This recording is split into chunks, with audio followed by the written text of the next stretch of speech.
to the chemistry class of class 10th. So in previous lecture we have studied about the properties of acid, properties of base, alkalis, indicator and type of indicator, कि कैसे different type के indicator जो हैं on the basis of smell change and color change में हमें बताते हैं कि whether the substance is acid or base और belong to neutral category. Neutral जो आपका वर्ड यूज हुआ है दैट इज कि ना तो वो एसिड होंगे ना वो बेस होंगे, मीन्स उनमें दोनों की प्रॉपर्टीज नहीं होंगी, वो न्यूट्रल होंगे. Clear? So neutral word is simply कि neither acid nor base. So, आज हम जो स्टडी करने जा रहे हैं that is the topic how do acid and base react with metal, कि आपका कोई भी एसिड है या बेस है वो मेटल के साथ कैसे रिएक्ट करता है.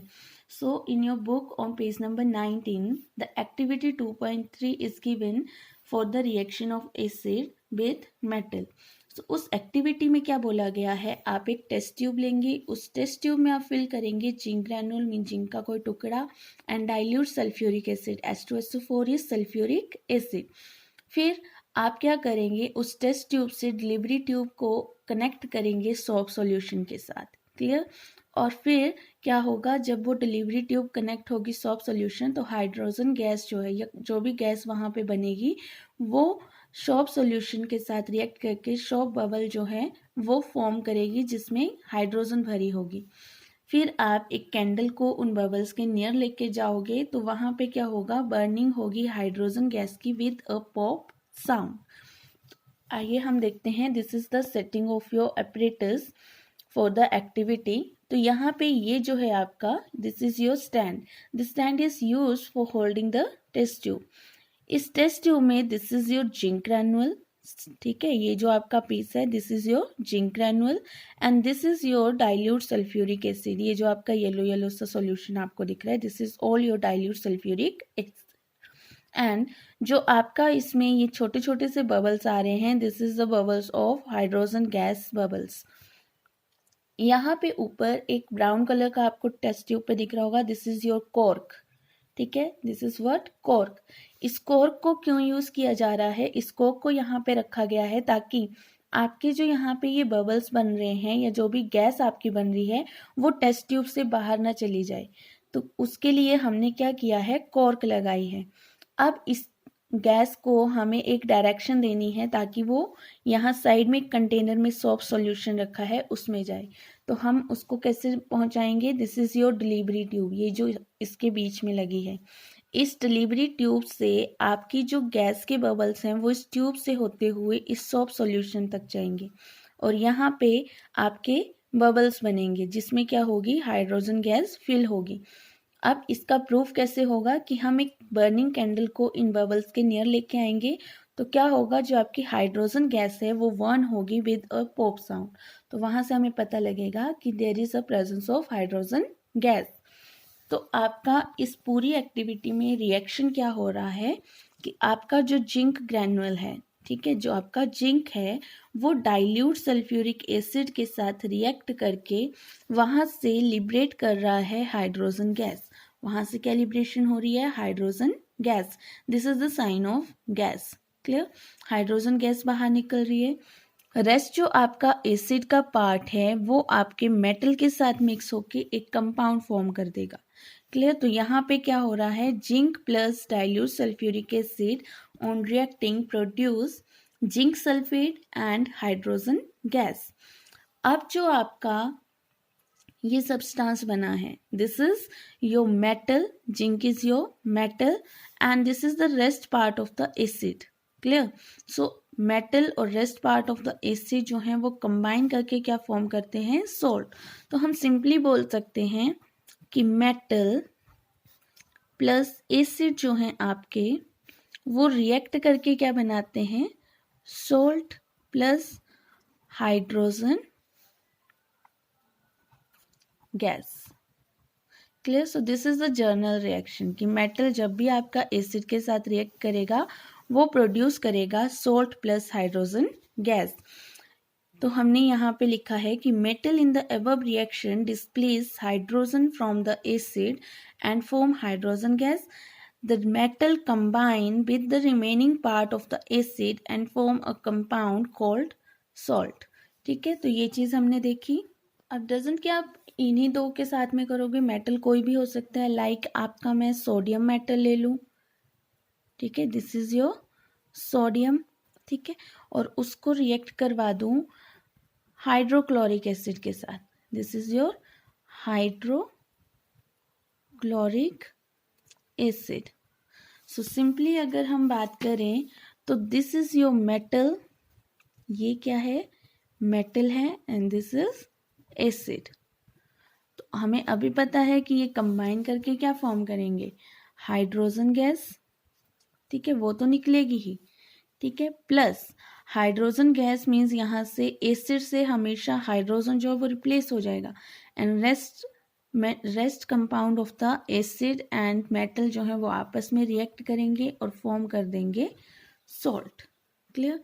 अब आपको क्या करना है, इसको बैलेंस। तो आप बैलेंस कैसे करोगे, यहाँ पे देखो हाइड्रोजन टू बैलेंसिंग आपको बताई है, तो सिंपली यहाँ पे 2 लग जाएगा, Cl को भी बैलेंस करना पड़ेगा, तो 2 and 2। So this is the complete reaction, this is your salt that is sodium chloride, इसका नाम क्या है, sodium chloride, and this is your hydrogen gas. Clear. तो इस तरह से आपका कभी भी एसिड के साथ मेटल रिएक्ट करेगा तो सॉल्ट और हाइड्रोजन गैस जो है वो वहाँ पे प्रोड्यूस होंगे। नाउ हम डिस्कस करेंगे कि अगर आपका बेस मेटल के साथ रिएक्ट करे तो क्या होगा। तो जब भी आपका बेस विद मेटल ये रिएक्ट करेगा तो ये भी प्रोड्यूस करता है salt plus hydrogen gas.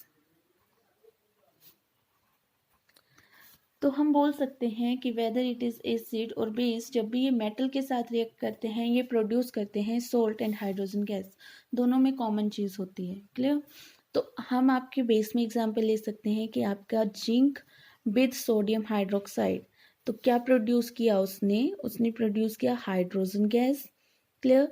Means H2 निकला, और यहाँ पे क्या बना, sodium zincate. This sodium and zinc और जो ऑक्सीजन है ये आपस में कंबाइन करके ये फॉर्म करेंगे सोडियम जिंकेट।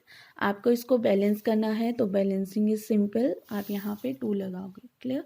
बैलेंसिंग आपको सिखाई है तो आप उस फॉर्मूले से भी इस रिएक्शन को बैलेंस कर सकते हो।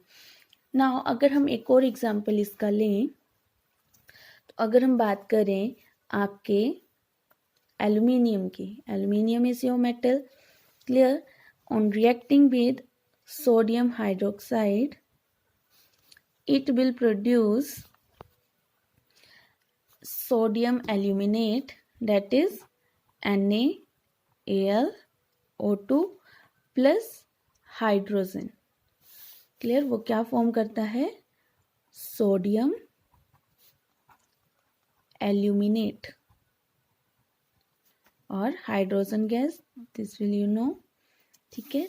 This is your hydrogen gas, sodium aluminate, this is your again sodium hydroxide, and this is your aluminium. तो ये आपका है मेटल, ये आपका है base, this is your salt, और this is your gas, hydrogen gas. तो आज हमने डिस्कस करा कि how do acid and base react with metal. तो दोनों ही केसेस में जब ये मेटल के साथ रिएक्ट करेंगे तो वो फॉर्म करेंगे सॉल्ट एंड हाइड्रोजन गैस। तो इस तरह से डिफरेंट एसिड और मेटल के साथ आप उनको कंबाइन करके देख सकते हो। आप इस टॉपिक को अच्छे से समझेंगे। Clear. Thank you. So in your book on page number 18 एक क्वेश्चन है, उसको भी हम डिस्कस कर लेते हैं, जो कि आपका लिटमस पेपर की हेल्प से हमारे पास कुछ कंपाउंड या कुछ सब्सटेंस दिए हैं, हमें वहाँ पे बताना है कि वेदर कौन से ट्यूब में आपका बेसिक सोल्यूशन है, एसिडिक सोल्यूशन है, and neutral is your water. ठीक है। तो आपके पास क्वेश्चन क्या है कि you have been provided with 3 test tube, one of them contain distilled water is your neutral solution, and other 2 contain an acidic solution and a basic solution respectively. If you are given only red litmus paper, how will you identify the content of each test tube? तो आपको क्या बोला गया है कि you have provided with 3 test tube, और हर एक टेस्ट ट्यूब में आपका डिस्टिल्ड वाटर है, एक में आपका एसिडिक सॉल्यूशन है, एक में बेसिक सॉल्यूशन है, और आपको प्रोवाइड किया गया है रेड लिटमस पेपर। क्लियर? हमें नहीं पता कि हमने कौन से टेस्ट ट्यूब में एसिडिक डाला है, कौन से में बेसिक और कौन से में वाटर है, सब कलरलेस सॉल्यूशन है। तो how will you identify? Clear? तो आप with the help of red litmus paper आप कैसे आइडेंटिफाई करोगे? तो यहाँ पे हम मान लेते हैं कि टेस्ट ट्यूब ए, बी और सी, हमारे पास 3 टेस्ट ट्यूब है, हमारे पास रेड लिटमस पेपर प्रोवाइडेड है। हम क्या करेंगे, तीनों टेस्ट ट्यूब में रेड लिटमस पेपर को डालेंगे। क्लियर? तीनों टेस्ट ट्यूब में रेड लिटमस पेपर को ऐड करेंगे। तो इसमें क्या होगा कि इन तीनों टेस्ट ट्यूब में जो आपका बेसिक सॉल्यूशन होगा, बिकॉज हमें पता है कि एसिड में आपका लिटमस पेपर जो है वो टर्न टू ब्लू, और बेसिक में एसिड में जो आपका लिटमस पेपर है दैट टर्न टू रेड, और बेसिक सॉल्यूशन में your litmus paper turn to blue. Clear? So हमने तीनों टेस्ट ट्यूब में रेड लिटमस पेपर डाला है। अब इन तीनों में से जिसमें भी आपका बेसिक सॉल्यूशन होगा वो इस रेड लिटमस पेपर को क्या कर देगा, ब्लू में टर्न कर देगा। तो जो हमारा लिटमस पेपर है वो ब्लू में टर्न हो जाएगा इन बेसिक सॉल्यूशन। तो लेट कि हमारा जो है वो टेस्ट ट्यूब बी में जो है वो बेसिक सॉल्यूशन था, इसने क्या कर दिया, रेड लिटमस को टर्न कर दिया इनटू ब्लू। तो हमें पता लग गया कि बी जो टेस्ट ट्यूब है that contain basic solution. Clear? अब हमें फाइंड आउट करना है कि जो 2 टेस्ट ट्यूब और बची हैं, ठीक है, अब इनमें से किस में हमारा एसिडिक सॉल्यूशन है और किस में हमारा न्यूट्रल सॉल्यूशन बचा है, दैट इज योर वाटर। तो अब जो हमारा लिटमस पेपर प्रोड्यूस हुआ इस बेसिक सॉल्यूशन से ब्लू, हम क्या करेंगे, उसमें से एक एक टुकड़ा लेके हम यहाँ पे इन 2 रेस्ट जो टेस्ट ट्यूब हैं उनमें डाल देंगे। ठीक है, अब हमने क्या किया, ब्लू लिटमस पेपर को ऐड कर दिया। तो हमारे पास इन दोनों टेस्ट ट्यूब में से जो भी एसिडिक होगा वो क्या कर देगा, उस ब्लू लिटमस को टर्न कर देगा इनटू रेड। लेट कि हमारे सी वाले टेस्ट ट्यूब में एसिडिक सॉल्यूशन है, तो वो इसको क्या कर देगा, रेड में टर्न कर देगा। तो हमें पता लग जाएगा कि in test tube C there is your acidic solution. Clear? तो अब हमारे पास एक ही टेस्ट ट्यूब बची जिसमें लिटमस पेपर दोनों कलर के हमने डाल दिए, रेड भी ब्लू भी, लेकिन कोई भी चेंज नहीं हुआ। तो this is your neutral solution, means your distilled water. Clear? So इस तरह से आप with the help of red litmus paper find out कर सकते हो कि तीनों टेस्ट ट्यूब में से कौन सा एसिडिक था, कौन सा बेसिक था और कौन सा न्यूट्रल था। तो this is the answer of your question 1 of page 18। इसका आंसर मैं आपको नोट भी प्रोवाइड कर दूंगी। Thank you.